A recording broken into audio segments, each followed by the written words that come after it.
À l'hôtel de mairie des Parcelles Assainies, en banlieue de Dakar, l'exposition Cartographie utopique présente le travail d'un collectif brésilien et argentin. Boubacar Traoré est le commissaire d'exposition.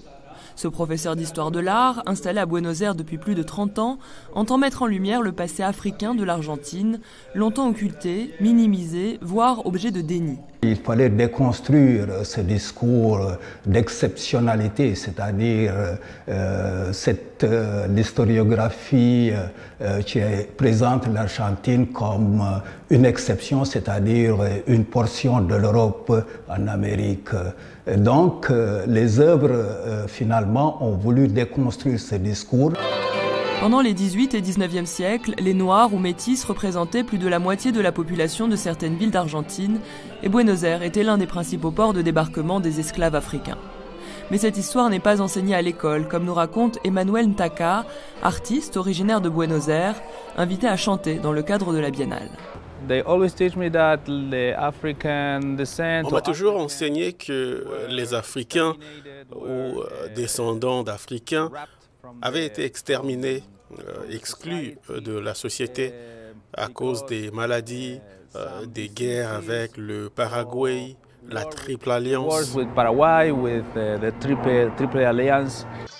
Né d'une mère argentine et d'un père sud-africain, chanteur et militant anti-apartheid, Emmanuel a grandi dans cette double culture à Buenos Aires. C'est après une agression raciste en 2001, alors qu'il est dans sa vingtaine, qu'il se rapproche des milieux associatifs afrodescendants.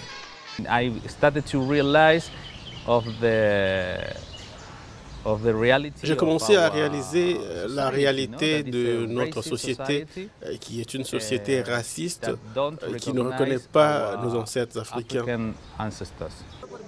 Pour Emmanuel Ntaka, ce premier voyage au Sénégal est une opportunité. Pour se reconnecter à ses racines d'abord, mais aussi pour bâtir des passerelles entre les cultures. Une de mes missions ici est de créer un pont pour que dans le futur, plus d'Afro-Argentins aient la possibilité de venir et de se connecter à leurs ancêtres. D'après le dernier recensement réalisé en 2022 en Argentine, 0,7% de la population se déclare d'ascendance africaine, un chiffre basé sur l'auto-perception qui est, selon Emmanuel Ntaka, sous-évalué. Alison Fernandez pour VOA Afrique, Dakar.